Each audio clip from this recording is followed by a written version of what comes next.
आज भारत की विकास यात्रा का एक महत्वपूर्ण पड़ाव है।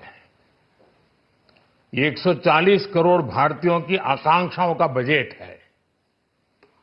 ये हर भारतीय के सपनों को पूरा करने वाला बजट है।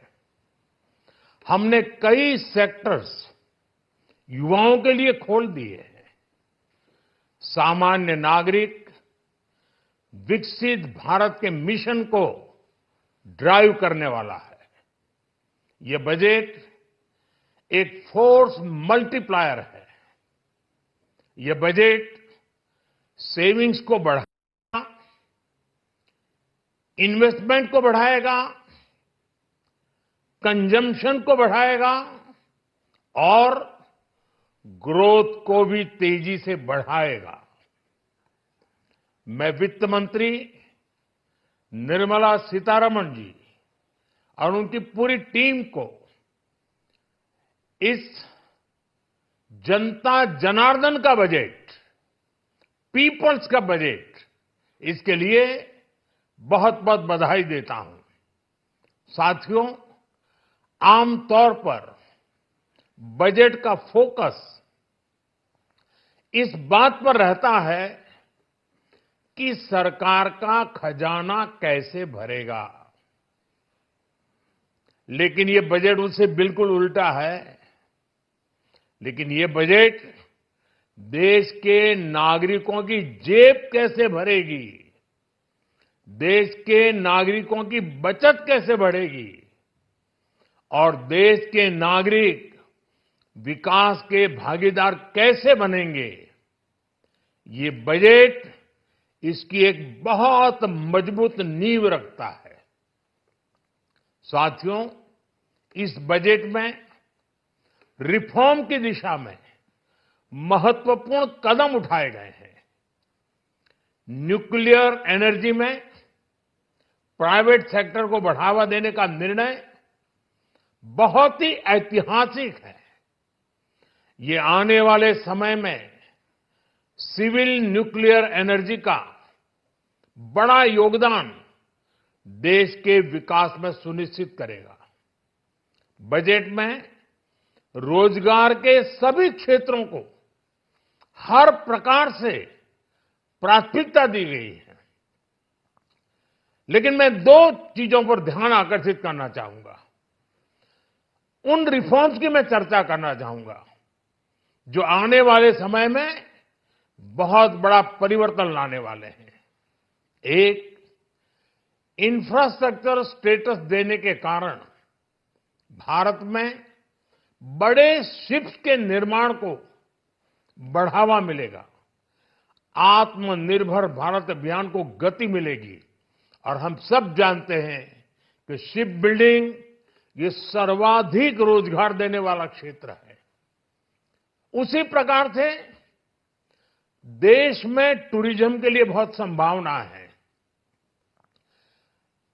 महत्वपूर्ण 50 टूरिस्ट डेस्टिनेशन, वहां पर जो होटल्स बनाएंगे, उस होटल को पहली बार इंफ्रास्ट्रक्चर के दायरे में लाकर टूरिज्म पर बहुत बल दिया है। इससे हॉस्पिटैलिटी सेक्टर को, जो रोजगार का बहुत बड़ा क्षेत्र है, और टूरिज्म जो रोजगार का सबसे बड़ा क्षेत्र है, एक प्रकार से चारों तरफ रोजगार के अवसर पैदा करने वाला एक क्षेत्र को ऊर्जा देने वाला काम करेगा।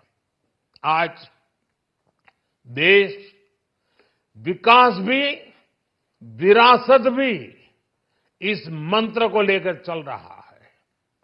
इस बजट में भी इसके लिए भी बहुत महत्वपूर्ण और ठोस कदम उठाए गए हैं। 1 करोड़ पांडुलिपियों के लिए संरक्षण के लिए, मैन्युस्क्रिप्ट के लिए ज्ञान भारतम मिशन लॉन्च किया गया है। साथ ही भारतीय ज्ञान परंपरा से प्रेरित एक नेशनल डिजिटल रिपोजिटरी बनाई जाएगी, यानी टेक्नोलॉजी का भरपूर उपयोग किया जाएगा और हमारा जो परंपरागत ज्ञान है उसमें से अमृत निचोड़ने का भी काम होगा। साथियों, बजट में किसानों के लिए जो घोषणा हुई है वो कृषि क्षेत्र और समूची ग्रामीण अर्थव्यवस्था में नई क्रांति का आधार बनेगी। पीएम धन धान्य कृषि योजना के तहत 100 जिलों में सिंचाई और इंफ्रास्ट्रक्चर का डेवलपमेंट होगा। किसान क्रेडिट कार्ड की लिमिट 5 लाख तक होने से उन्हें ज्यादा मदद मिलेगी। साथियों, अब इस बजट में 12 लाख रुपए तक की आय को टैक्स से मुक्त कर दिया गया है। सभी आय वर्ग के लोगों के लिए टैक्स में भी कमी की गई है। इसका बहुत बड़ा फायदा हमारे मिडिल क्लास को, नौकरी पेशे करने वाले जिनकी आय बंधी हुई है ऐसे लोगों को, मिडिल क्लास को इससे बहुत बड़ा लाभ होने वाला है। उसी प्रकार से जो नए नए प्रोफेशन में आए हैं, जिनको नए नए जॉब मिले हैं, इनकम टैक्स की ये मुक्ति उनके लिए एक बहुत बड़ा अवसर बन जाएगी। साथियों, इस बजट में मैन्युफैक्चरिंग पर 360 डिग्री फोकस है ताकि एंटरप्रेन्योर्स को, एमएसएमईज को, छोटे उद्यमियों को मजबूती मिले और नई जॉब पैदा हो। नेशनल मैन्युफैक्चरिंग मिशन से लेकर clean tech, leather, footwear, toy industry जैसे अनेक सेक्टर्स को विशेष समर्थन दिया गया है। लक्ष्य साफ है कि भारतीय प्रोडक्ट्स ग्लोबल मार्केट में अपनी चमक बिखेर सके। साथियों, राज्यों में इन्वेस्टमेंट का एक वाइब्रेंट कॉम्पिटिटिव माहौल बने, इस पर बजट में विशेष जोर दिया गया है।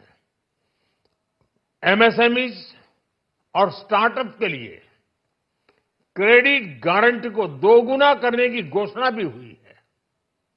देश के एससी, एसटी और महिला जो नए उद्यमी बनना चाहते हैं उनको 2 करोड़ रुपए तक के लोन की योजना भी लाई गई है और वो भी बिना गारंटी।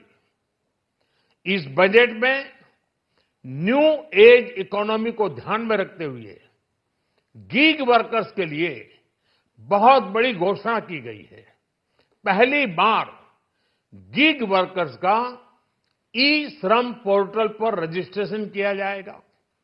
इसके बाद इन साथियों को स्वास्थ्य सेवा और दूसरी सोशल सिक्योरिटी स्कीम्स का लाभ मिलेगा। ये डिग्निटी ऑफ लेबर, इसके प्रति श्रम एव जयते के प्रति सरकार के कमिटमेंट को दर्शाता है। रेगुलेटरी रिफॉर्म से लेकर फाइनेंशियल रिफॉर्म्स, जन विश्वास 2.0 जैसे कदमों से मिनिमम गवर्नमेंट और ट्रस्ट बेस्ड गवर्नेंस के हमारे कमिटमेंट को और बल मिलेगा। साथियों, ये बजट न केवल देश की वर्तमान आवश्यकताओं को ध्यान में रखता है बल्कि हमें भविष्य की तैयारी करने में भी मदद करता है। स्टार्टअप के लिए deep tech fund, geospatial mission और न्यूक्लियर एनर्जी मिशन ऐसे ही महत्वपूर्ण कदम है।